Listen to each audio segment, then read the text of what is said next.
atenção produtores, o relatório Cancro Greening deve ser enviado até o dia 15 de janeiro. Sobre este assunto, eu converso com a Veridiana Zocoler, ela é gerente do Programa Estadual de Sanidade do Citrus, está aqui no telão. Boa noite, Veridiana, muito obrigada pela participação, seja bem-vinda.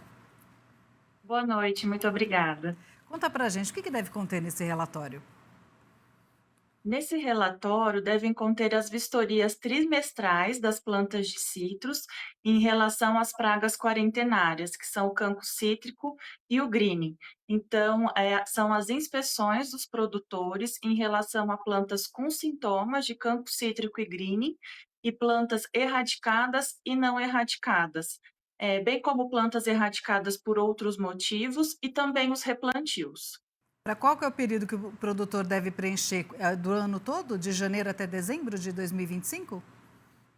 Esse relatório, ele é referente ao segundo semestre de 2025, ou seja, do dia 1º de julho ao dia 31 de dezembro. Então, é um relatório semestral de julho a dezembro, em que o produtor tem até o dia 15 de janeiro do ano sequente, ou seja, agora 15 de janeiro de 2026, para apresentar os resultados das vistorias por ele realizadas. Como é que ele entrega esse relatório? Esse relatório, ele é entregue via sistema da Secretaria de Agricultura e Abastecimento, o GEDAV. Então, o produtor entra com o seu login e senha e ele preenche os resultados via sistema, é online. Qual que é a importância desse relatório, né? O que vocês fazem com esses dados que o produtor vai colocar? A partir desses dados que os produtores declaram nesse relatório, a gente consegue nortear as nossas ações de defesa agropecuária, saber quais as regiões e os pontos que nós devemos nos atentar e focar as nossas ações, visando manter, a citricultura paulista. Porque a gente está com uma dificuldade, né? Vocês têm falado muito da importância dessa prevenção. Queria que você falasse um pouquinho, explicasse um pouco do cancro e do green para o campo.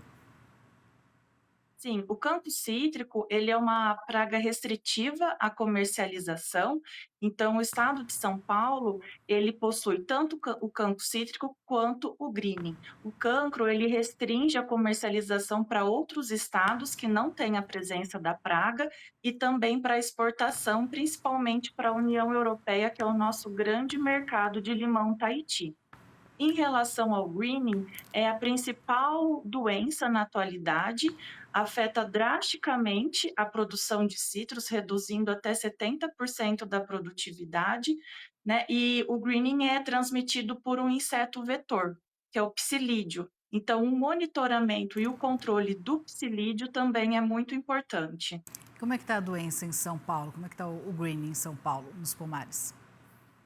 Como disse, São Paulo é um estado que tem a presença da doença, no entanto, nós temos regiões com alta incidência, próxima a 80%, e também temos regiões aqui no nosso noroeste, uma parte do noroeste paulista, região de Jales, em torno de 5%. Então, onde a presença, a incidência maior da doença, é muito importante o monitoramento e o controle desse inseto vetor, assim como na região de baixa incidência, além do controle e monitoramento, a erradicação das plantas para que consiga se manter esse índice baixo. Têm trabalhado com os produtores para o combate do green? Como é que a secretaria tem trabalhado essa questão? Sim, nós fazemos ações educativas, palestras com o público externo em universidades, produtores, com os responsáveis técnicos, que são os engenheiros agrônomos, que atuam junto com esses produtores. E também fazemos as nossas ações de fiscalização, sendo que nessas ações a gente também faz a orientação do que é um manejo correto, visando, né, a prevenção e o controle tanto do campo cítrico quanto do greening. O que seria fiscalização no caso do green em relação aos produtores? A nossa fiscalização, ela visa fazer auditoria dessas informações que o produtor prestou, de forma amostral, verificando, checando se o que está declarado está condizente com o que está no campo, e também verificando, através da inspeção, se a inspeção do produtor, se ela está sendo eficiente no manejo, contra o greening, tanto em relação às plantas sintomáticas, quanto em relação ao controle do inseto vetor. Vocês já encontraram muita fraude nos relatórios ou informação que não era verídica em outros relatórios? Que por isso que é tão importante essa fiscalização? Sim, acontece, da informação de algumas informações divergentes, e aí nesses casos, dependendo, do que se tratar, a gente faz uma notificação ao produtor, para que ele adeque essas informações, para que a gente tenha um retrato fiel da realidade, do campo, né, dessas informações prestadas, para que de fato a gente consiga nortear as nossas ações, para serem ações efetivas. Senão não tem, se você não tem a informação correta, você não consegue agir, como você disse, não consegue ter uma política pública correta para o combate do green, né? Você falou do manejo correto. Exatamente. Você falou do manejo correto. O que seria exatamente o manejo correto? O manejo correto é fazer o monitoramento do vetor através de armadilhas adesivas, da leitura dessas armadilhas em relação à quantidade de insetos capturados e também das pulverizações em período que seja eficiente, visto que o ciclo do inseto é muito curto. Né, para as nossas condições em São Paulo, gira em torno de 15 dias o ciclo do inseto.